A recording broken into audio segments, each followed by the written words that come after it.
Open your cerebral cortex and shift your lobes into upper beta phase, because you are going to have Bitcoin knowledge transmitted directly into your vestibulocochlear.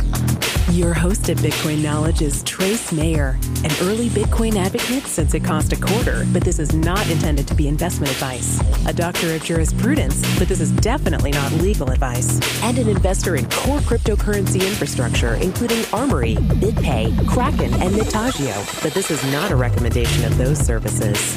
Here, you get fed via direct mind download with pure and free Bitcoin knowledge.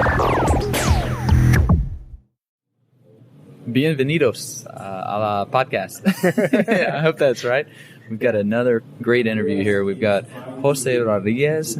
He's partner at Unisend, which is a Latin American Bitcoin exchange. Welcome to the podcast. Thank you very much. So can you give us a little bit of your background with Unisend? It's exchange, Argentina and Mexico, and you're in the Mexican part? That's right. Unisend started in Argentina in January. It was a first exchange over in Argentina. I went to visit Argentina in March because at that point in Mexico there weren't any exchanges, and I was looking for business opportunities and to bring exchange to Mexico. So I met most of the community over there in Argentina, and I met Unisend. And when I spoke with them, they wanted to expand to Latin America. And one of the first countries they were looking for was Mexico. So I became a partner, and we finally opened for live trading in October. Okay, so you were telling me earlier you're currently at Citi, and the annual AML KYC stuff came out, and you were like, all your friends at Citi were like, oh, it's mentioning Bitcoin. Yeah. So, I mean, you guys take AML and KYC serious. Yeah, it's I mean, you obviously read the report. Yeah. What type of challenges do you see with that? Like with Argentina and Mexico, I mean, are there challenges with the AML KYC? For Argentina and Mexico, we are doing a similar AML KYC as they do, for example, in stockbroker services or any financial services. We ask for their government-issued identification. We ask for proof of their residency, which is less than 3 months. And we ask for either their... They call it population ID. Yeah, down in Argentina. Yeah, in Argentina and Mexico. In Mexico, it's called the CURP or RFC. That it's all of your information that if you're being taxed, and plus your ID, plus your proof of residency, your address. What type of uptake are we seeing? I mean, have you got bank accounts established? Yeah. Do the banks know that you're working on Bitcoin stuff? They're comfortable with your AML program, things of that nature? Yeah. In Argentina, we actually had an issue. In neither Argentina or Mexico, it is allowed, or there are warnings from the government. And they actually closed our accounts in May, our bank accounts. It's classified as digital assets in both countries, and they closed our accounts because the government issued a report that they were going to ask for extra information for all the activities involving Bitcoins for the companies that had banking accounts. So that was going to bring up their costs for a business that's not so big. So they closed our bank accounts, and we just had them back like 2 months ago in Argentina. On the other side of Mexico, I've gone to the Mexican Central Bank with the head of payment systems, because they are the ones that issued the warning in Mexico. I went and I invited other Bitcoin players in Mexico. We had a meeting, and they told us that they weren't going to ban it, they weren't going to regulate it, they were just going to be watching it closely and watching what the community was doing, and that they were liking what we were doing, and that we would have to be cautious of our having a good AML KYC program, so anyone that is actually involved in criminal or money laundering would not use this as a tool. What type of uptake are we seeing in Mexico? People like their Bitcoins there? Are they able to buy tortillas with them? No, not right now. Adoption is still a challenge in Mexico. What about remittances from the U.S., for example? Remittances is a business everyone talks about. It's one of the main incomes in U.S. dollars for Mexico, and one of the main incomes for different states, for the families. The challenge there is in remittances, firstly, is in the U.S. you need your licenses, which right now there isn't. Oh, to actually get for people to buy Bitcoins. For money transmitting services. This is really interesting because I think it might have been Gallup. It was one of the large major polling services, and they found that the demographic that had the greatest knowledge of Bitcoin and the demographic that was most familiar with how to use it was the Hispanics. So I would think if they knew what it was and knew how to use it, then they were probably using it, right? Actually, I would think. Actually, there was a report in the news like about 2 months ago, and they said that Argentina was in the top 10 of the Bitcoin users in the world. Wow, And, top 10. Yeah, and Argentina was in the top 10 because of all the restrictions they have placed in their regulatory and financial system, of their devaluations and their inflation. So they're using Bitcoin as an escape to get dollars. They have this strange control in dollars, which only the government can sell. You cannot go to the streets and buy dollars. So they're using Bitcoin as a way to use what they call the alternative exchange rate that they cannot buy from the government. It's like 50% of what it's sold in the streets. So it's an exit door for them from their pesos. And they're able to buy it with their electronic bank accounts down in Argentina? Or? We use the electronic bank accounts for transfers. We have bank accounts in Mexico and Argentina, and we also use payment processors. Okay. So they can actually go and pay in cash, and afterwards the payment processor makes the transfer up to us. Obviously, they charge for this service, and there's some customers that would rather pay in cash and use the services despite the costs than use the banking Very convenient. system. Yeah. Besides convenient, another problem with Argentina is that if you have, for example, an income and it's not reported to what would be their IRS, they freeze the accounts, and they have a very... The bank account? Yeah, they freeze... But you're already collecting CID numbers. Yeah, but it's not about us, it's about the banking account. If you have an income, any income must be reported to the local IRS. So we know how well the Argentines as a country comply with that. They're getting strangled. I have quite a few friends in Argentina. They say we have 3 national pastimes: football, steak, and taxes. Yeah, it's ever changing.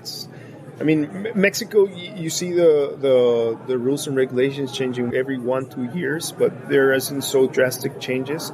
In Argentina, you're seeing a very fast-paced changes because the government wants more and more. When they're on the verge of hyperinflation, too. You look at what their central bank's been doing. You look at the federal judge in the U.S. that said they had to pay these bondholders.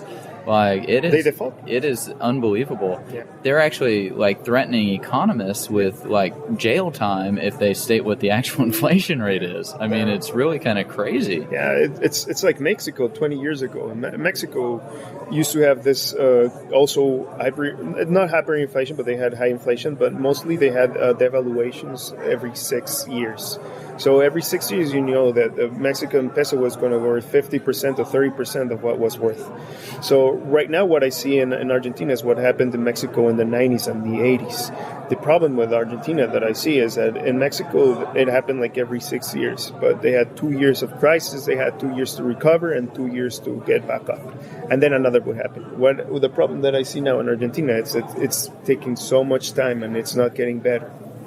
And it's really hurting the economy and hurting the man on the street. So when you're saying that they're able to acquire their Bitcoins, what a little bit of a premium, a lot of is it still profitable for them to be moving through Bitcoin, moving their capital out of Argentina? Can you talk a little bit about that? I mean, is there what's the deficit look like in terms of their Bitcoins go in, but none of them come out of Argentina? Is that kind of what's happening? Well, the only cost, for example, that we charge on the platform is 0.6%. And after that, with the Argentina peso, unfortunately, you have one certainty.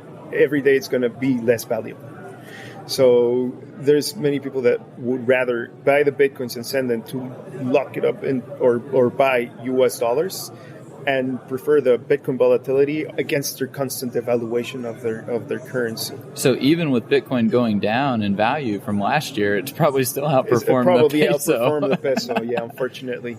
Oh, man. Yes, and as you said, they have a very high inflation and they're constantly getting devaluated. I think this month or the last month was the first month in many years that the Argentine peso revaluated. So it's constantly being devaluated. So it's the first little bump on the way. Well, what are we seeing in terms of a Bitcoin economy growing down there? I mean, are people using Bitcoins to settle domestic trade? Yeah. Well, actually, BitPay has established in Argentina to look towards their Latin American expansion.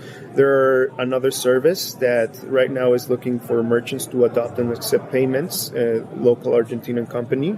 Many brokers that are also looking for a way to make an income and to create this economy. So, I bet there's just a ton of opportunity for them with arbitrage and like taking the boats over to Montevideo. And I mean, there's just a ton of opportunity for them to hide in the crevasses and just pick up a little bit of bips here and a little bit of bips there.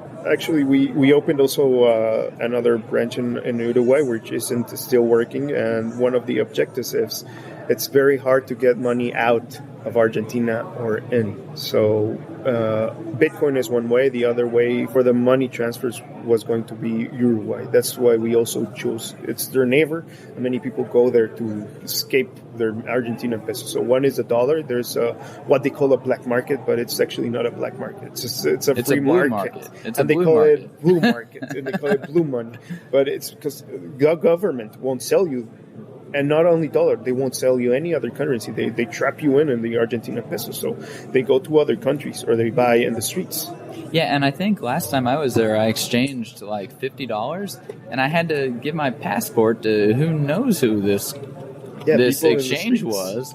No, I went to one of the official stores, the Cuevas, or the official store, and like I slide my passport under the bulletproof glass, and I'm like, I just want $50 for the pesos to buy my carne asada. There's only two ways. It's called arbolitos, which is people. The little trees, they're like people in the streets casting cambios, and the other, as I say, the caves, that's cuevas, where you go and it's like an established. No, I went to the legal one. How long ago was it? Oh, this was maybe like.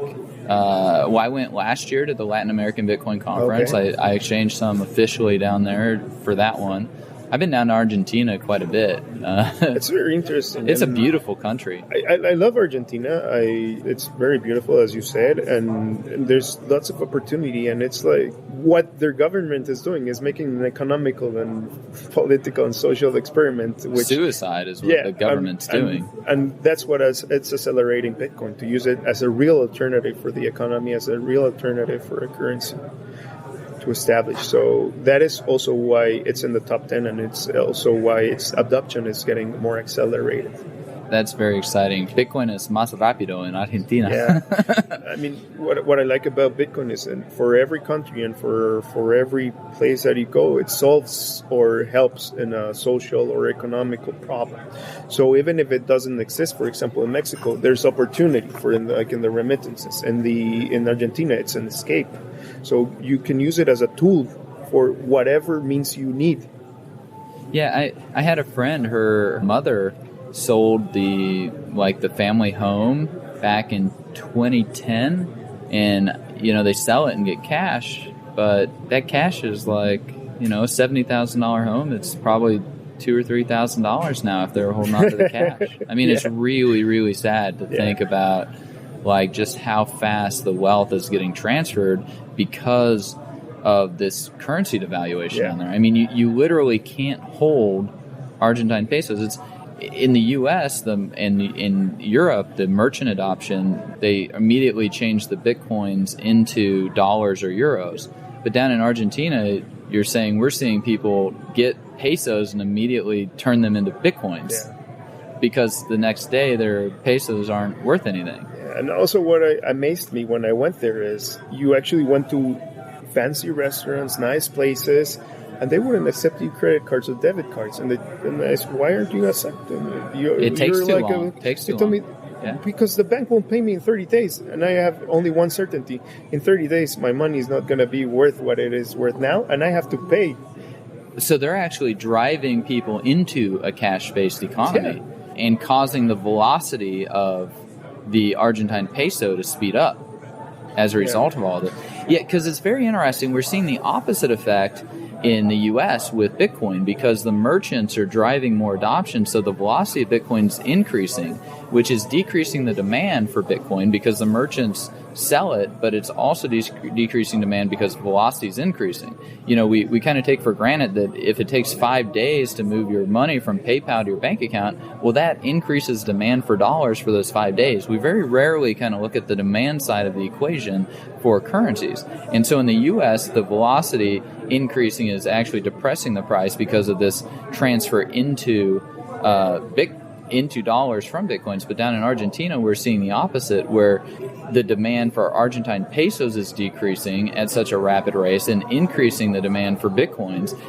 So as the velocity picks up in the Bitcoin economy down there, it's going to just further its use as a store of value. Is that kind of what you're getting at? Yeah, and also besides that, also the cost. For example, in the U.S., as you said, you use it to pay and for merchants, and what you're using is that you're decreasing your costs.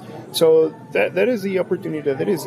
I guess, why would you use a credit card when you can pay with BitPay and it's going to be 0%? In Mexico too, when you get people to get to know Bitcoin together, and they see that you're going to have an extra 3% income because instead of getting the credit card, you're getting this. But you don't have those problems that you get charged, you get deposited that day or the next day. You don't have that problem. Same day, next day settlement with credit card settlements. Credit cards in Argentina, you have that problem. There's a they increase that flow to take advantage of the devaluation. To have your Bitcoins to get outside of the peso and also to use it, because the cost that they're taking down is not as important as the losing of their value of money. What do you think is going to happen down there in Argentina? Is the population as a whole going to migrate towards something like Bitcoin, or are they just going to do this again like they always do? Because down in Argentina, it is not uncommon to see 3 or 4 currencies listed on the menu, for example. I mean, people down there, they just think in terms of 4 currencies. I mean, Americans, they think in terms of only 1 currency, even when they travel somewhere, because they expect that place to accept their dollars. Yeah. But down here, we got 4 currencies just by default. Yeah. So people down there kind of understand this. They've done it before. They've played this game. It's just, where do you see this kind of playing out for the Argentines? I think that that's going to make for it to be the Latin American country that's going to take it mainstream first than any other, because of this whole challenges that the economy is taking. I don't see it. I don't see it slowing down. I see every time more people getting to know Bitcoin, and it's not also like the normal profile that you have. It's people that like technology or finance, that it's between their 20s, 30s, or that got involved. But you're getting people that it's a different profile. You're getting the father, the mother, the grandfather, whatever person that gets to know Bitcoin, and they give you, and this is an alternative of people that want to get out of the Argentinian pesos or want to get dollars. This is another way that you can do it. And I think that services, besides the ones that is cashing in, everything's done cash, like BitReserve and Coinapult, will have, once they get to be known, they're going to have be a big demand. Yeah, because I interviewed Justin, the chief operating officer at Coinapult, and I've also interviewed Halsey Miner, the CEO of BitReserve, and I, for other podcast episodes, so people who want to learn about those, go listen to them. But I think there's a lot in their business model that really serves these types of markets. One phenomenon that we see is... And they have to have Bitcoins to get into or out of these particular services. What I was seeing the first time I went to Argentina is people getting US dollars account from people they knew or from family, and they asked them that, if you have a US dollar account, please let me use it so I can open my Bitstamp account. I won't touch it. I won't transfer. I'm just going to open my Bitstamp account and lock the price to US dollar. That's what they're doing. So they will avoid all this turmoil. And instead using Coinapult. Actually, we have spoken with Coinapult, and we are going to integrate it in Mexico and Argentina.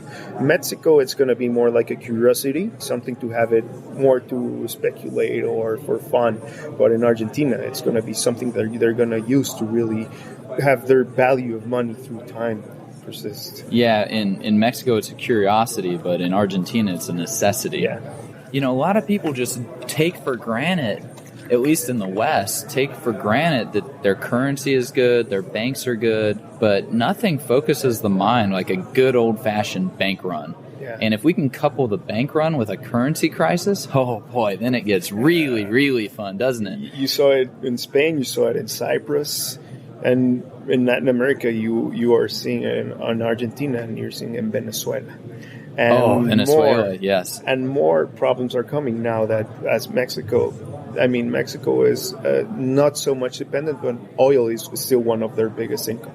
But they have diversified. But when you go back to Venezuela, when it's one of their main incomes, and they have such a big subsidy in gas, they're going to have a huge deficit and a huge devaluation. And it's happening. It's worse than Argentina. Oh, yeah. And now that's going to hurt not only those countries, but it's going to hurt the whole of Latin America, but mostly Venezuela and Argentina and Mexico. That's also part of the problem that they had this current last 2 weeks devaluation. Well, Mexico is going to get hit big time because Pemex contributes so much to the federal budget, right? Yeah, that's right. It's one of the main incomes that they have through taxes. And besides that, they also have lots of employees. I think I read there's over 1 billion pesos paid for their employees as their normal paychecks. So it's a big part of the economy. It's a big part of income in U.S. dollars besides remittances. And it's also one of the main incomes for the government. So right now, they changed the law also in Mexico. So it's getting opened up for private companies. So there was a lot of resistance because it has always been government control. But this also will help you have more companies, more employment, and better prices for the consumer. Yeah, so besides just the increased velocity we're seeing in Argentina and the real necessity for the demand, what else are you most optimistic about in the whole Bitcoin space? Well, I like the community. I've always seen it like it's 1 year ahead of all Latin America, including Mexico. There's a big community. I mean, the event that we're doing, it's partly done by them, and they did another conference last year. And they're working to get known and for people to start using it as an alternative, to start using it as a currency, to start using it as savings, to adopt the technology. And what I really like also in Argentina, you go to their Facebook groups, you go to their Reddit, you go to anywhere. And the most interesting talks that you see about Bitcoin and the development and written material come from Argentina. So actually in Mexico, there isn't so many participation and so many content being placed in Spanish. We're just starting doing it. I have been involved with the other exchanges and company to try to do events and written content, but you're seeing mostly coming out from Argentina. And most of the companies that has gotten funding and most of the companies that are being exposed are from Argentina, or people from Argentina, or people from Argentina that like the technology or how they use it. They're getting employed into this company. So they are the ones that are getting to get the technology besides the currency and their uses to get known and the content in Spanish. If you have many people that don't know English and most of the content is in English, there's the first barrier to get to know Bitcoin. Right. And, isn't it great that we can have people performing their freelance work and get paid in Bitcoin? Because Argentines got their PayPal accounts shut down, from what I understand. And there are a lot of talented graphic artists and programmers in Buenos Aires. It's an 18 million person city, and they can't get paid from abroad anymore, but they can with Bitcoin. Yeah, I see lots of talent in Argentina, and besides they accepting as freelancers Bitcoin, it's an alternative, and also the wages, because of all these problems that they have in the economies, is so low. So you can have a really good person, a very good programmer that will be valued like 4 or 5 times in the U.S. Like for the same job, they will be paid 3, 4, 5 times more for knowing what they want, for knowing what they know. So you have all this talent that it's not being used, that you can go and find in Argentina. Yeah, get a good deal. A lot of them speak English. Yeah.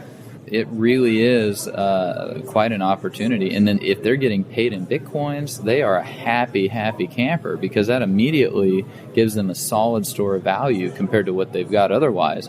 And if it's not coming in through PayPal or credit card or whatever, I was talking with someone last year at the Latin American Bitcoin conference. He had a hotel, and he said depending on how somebody paid him, whether it was a credit card or cash or $100 bill or pesos, he got between 1,000 pesos and 1,500 pesos.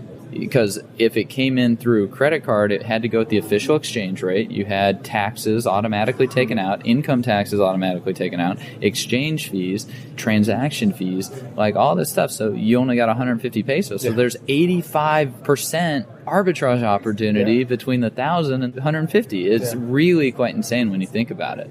And so, he would be happy to take 500 pesos as opposed to 150. It's 3 times more than 3 times more than he would otherwise get, but it's still half of what fair market value probably is. That's one of the best promotions that you have when you hear about getting paid in Bitcoins. If they pay you 1 peso, you're going to get 1 peso. When you tell them, besides that, it's going to be next day, they're accepting it. I saw that there are even some taxis that are starting to accept Bitcoin payments. Oh, that's ironic, because last time I was there, I took a taxi and I went to pay with my dollars. And he said he didn't take dollars. Or if they take it, they were taking unofficial, which you're going to lose 50% of your money there. Well, he actually dropped me off at an ATM. I had to go over and get my pesos out of the ATM, and I was quite annoyed, to be honest. I thought that everybody took dollars. Last time I was there, everybody did, but whatever. This is just a fascinating discussion. We could probably go on forever. Is there any last thought you'd like to leave with the audience? Well, we're going to make an event in February. It's going to be in Acapulco. It's going to be hosted by Jeff Berwick. Oh, I sent him his first Bitcoins. Oh, really? Yeah. Oh, great. Yeah, I taught him all about it. Oh, I'll tell him. He's a very good friend of mine. Yeah, just mention me to him. Yeah, and we're going to have this event. He's hosting it in Acapulco, in Hotel Copacabana. It's going to be the last week of February and the first day of March. It's going to be most into their libertarian anarchist scheme, but it's also going to be some Bitcoin speakers. Roger Bear's going to be there. There's other 2 Bitcoin speakers, and I'm going to be one of the speakers. So it's a good opportunity for people in Mexico and all over Latin America to know what is happening, and not only what is going on in the news. What is great about Jeff is that he's been there for 8 years, right? And he knows how things are around the world. So most people think he's crazy when they tell him, come to Mexico, it's much a freer country than the US or Canada. And when they actually come, they'll find out. So that is going to be one of the events that we're going to have in Mexico, which we expect to be big and for people to see what is going really on in Latin America and mostly Mexico. Yeah, that sounds really fun. And, just on that comment, I've driven all around Uruguay, been to Paso de los Toros. I've driven to Resistencia, Salta, Cordoba, San Juan, Mendoza, Ushuaia, Bariloche, like Chile, Santiago, Concepcion, all over. And it is so pretty. And, my personal favorite is Chile. Yeah. I just love Chile in Latin America. It's just gorgeous. I feel very safe there. And it's, a lot of people just think it's the jungle down here. They think like there's monkeys and you're living in like teepees and stuff, and that's just not how it is. Like there's a lot of money down here. Yeah, I love living in Mexico City. There's always something to do. It's such a big city. But I went to Chile, to Santiago 6 years ago, and I fell in love with the city. I said one day I would like to work and live here. And well, in March when I went to Buenos Aires, I saw it's also a very pretty city. It's very unfortunate what's going on with their economy, but it's the people, the city. It's great, and it works. Besides everything that is going on, things get a way to find its way around. Yeah, it's interesting. You look at the architecture and everything in Buenos Aires, and in 1905, people went to Buenos Aires or they went to New York. And Buenos Aires was one of the richest cities in the world. And then they passed the equivalent of the BIT license. And Argentina has just never, ever recovered from it. Never. And unfortunately, that's the direction the U.S. is headed. They're $18 trillion in debt. They're trammeling their financial services. They're stifling their tech industry with these national security letters and things of that nature. Chile is becoming one of the major tech startups of South America. Yeah. So, it's very exciting. If young people are looking for looking at where they want employment or jobs or where to go to create a life, and they're in the U.S. with the unemployment rate, or even worse over in Europe, like FATCA. And FATCA, yeah, don't even get started on FATCA. But, they might want to consider to broaden their horizons. The U.S. is on this trend. It doesn't appear to be like it's going to get fixed. And so, do like your forebears did and get up and leave and go somewhere where there's more freedom and more opportunity, whether that's Chile or Mexico or Argentina or Uruguay. Some of these places. It's really quite exciting. When young kids in the U.S. are kind of whining to me about the state of their jobs or their employment, because I just saw, like, for the particular age demographics over the last 7 years, wages are down 20% for people 34 and under. So when my peers are whining about stuff, it's like, well, why don't you just leave? Yeah, and besides that, getting an education in the U.S. is a really big investment, and you're going to get into a huge debt. And if there's no way of paying that back, you are starting your professional career with a huge debt and a huge loss that you have to come to it. In addition to the loss of the 18 trillion debt that you're going to have to pay, and like the inflation and all these problems, like why deal with that? Just leave. Yeah, and also something that people get amazed when they come to Mexico and most to Argentina and Chile is living, and your expenses are so little. Like, what would you call poverty in the U.S., getting a $1,000 for your expenses? You can live and eat well in Latin America. Oh, and the food down here is just, it's tremendous. Yeah. Like last night, the ribs and at a churrascaria, and oh my goodness, it was so good. Remolachas, those are like beets, and you got carrots, and like, oh man, it's real. It's not plastic food. And you eat and drink really well for half or a third of the price of what you would eat in the U.S. Yeah, and you know what? Like, look at Japan's economy. You want to know what happens when the young people leave and stop having kids? Like, it's Japan. And unfortunately, the U.S., the marriage rates are down, the birth rates are really down. So if you stay there, you're just going to be carrying a heavier and heavier burden as the years pass by. Just leave and go create a life somewhere else where there's more freedom, more peace, more prosperity. If you're unhappy with your current station, but don't just sit there and whine.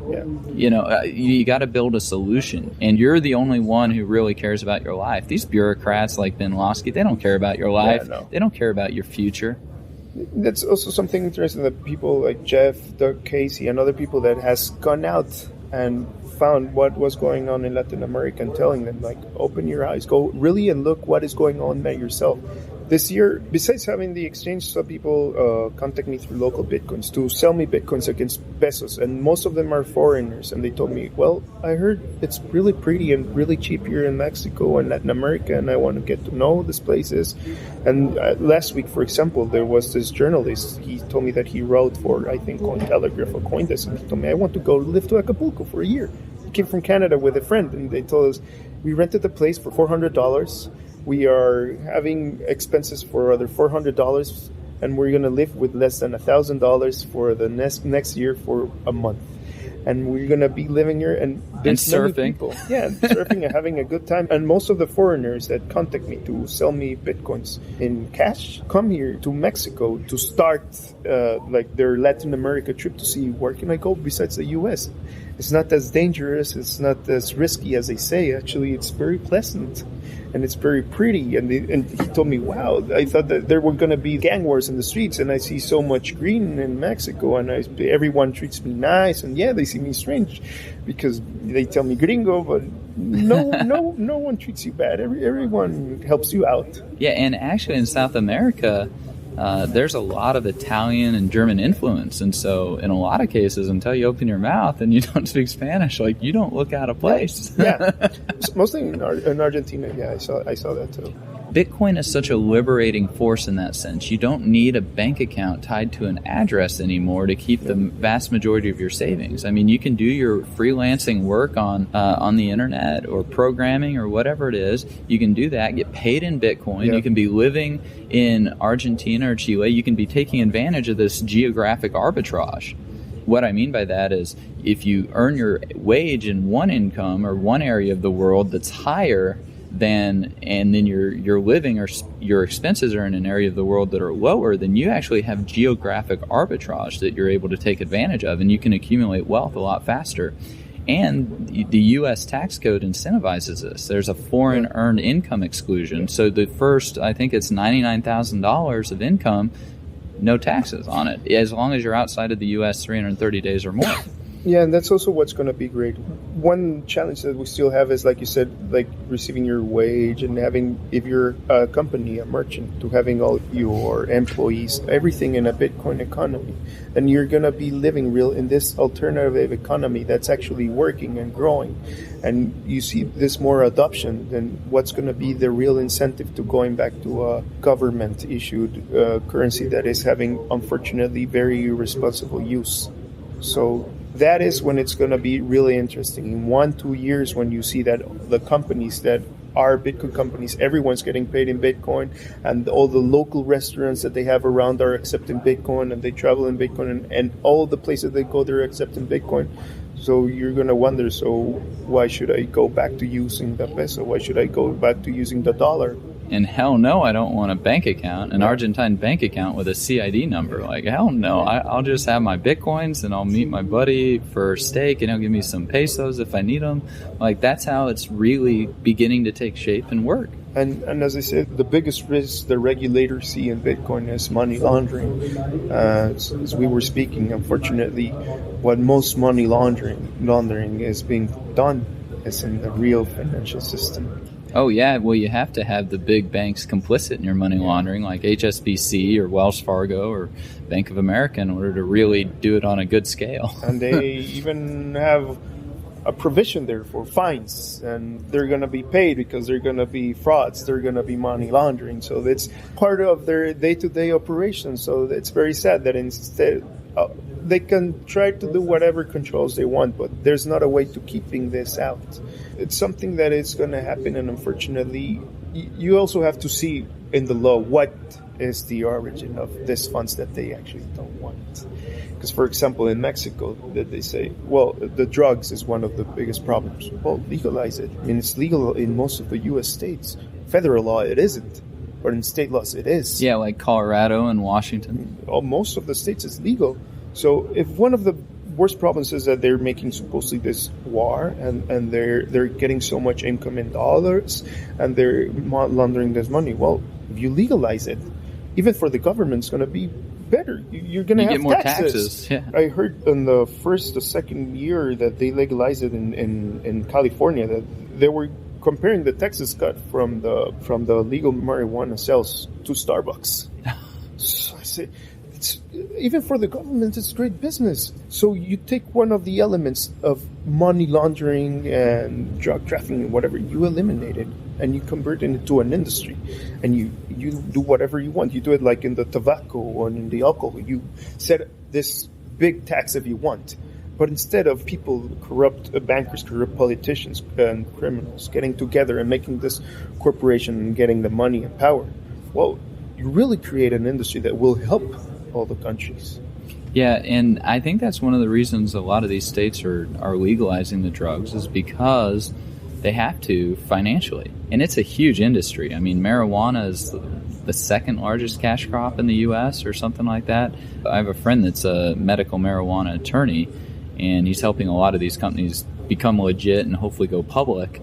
And he says in Mendocino County, it's 10 to 15 billion a year annual revenue just from growing it. And so it's such a huge industry, it's really kind of crazy that it's not legalized yet and taxed. What's also real funny, that, for example, in Mexico, it's completely illegal. It's illegal in the states, and it's illegal in the federal law. And a big part of the budget that Mexico uses for fighting drugs and the resources come from the U.S. Oh, yeah. So the U.S. is having a peaceful experiment legalizing drugs in their country, and they're making Mexico have a violent experiment. Yeah, it is so violent. I mean, some of my ancestors were actually born in Colonial Juarez and Colonial Dublin background. They got ran out by Pancho Villa. So, I mean, Mexico's always kind of had a violent history with the Zapatas and things, but the drug war has just really brought a lot of violence to Mexico. 70,000 people in the last 10 years have been killed in it. And that violence is spilled over into the U.S., and it's going to just continue to get worse, just like with alcohol prohibition. Yeah, and its main income comes from U.S. consumers in Mexico. What I read funny that I want to get more in depth in is that they were starting to do it the other way. They were starting to smuggle legal marijuana from the U.S. to Mexico, from the dispensers. So that is funny. They're going the other way around now. It's easier and cheaper to buy it over there and bring it over than to start the war here in the country. So if you go from Mexico to the U.S., the border is closed and you get stopped. But from the U.S. to Mexico, no one checks you, really. Well, I think it just highlights that just because something's made illegal doesn't destroy the demand for it. Yeah. It just, in fact, makes it more profitable. Yeah. And in a way, when it's a form of subsidizing it. When you subsidize something, you get more of it, which is unfortunate because it's real people getting hurt and killed in a lot of these drug wars, and it's destroying a lot of lives, and it's very unfortunate. Anyways, that's been a little bit way over time. We got very much distracted with lifestyle in Latin America and solving all the world's problems. But Jose Rodriguez, partner at Unisend Latin American Bitcoin Exchange in Argentina and Mexico. Thanks for being on the podcast. Thank you very much. Be sure to get a copy of the free Bitcoin Guide at freebitcoinguide.com. Got a question or suggestion? Record your voice at bitcoin.kn. Don't be shy. To help the show, share bitcoin.kn with friends, post about it on Reddit, and otherwise spam the interwebs. Your iTunes comments and 5-star reviews are very important to us. Please continue tuning in to the Bitcoin Knowledge Podcast, where we release interviews with the top people in the Bitcoin world. Now take some choline and let that Bitcoin knowledge consolidate.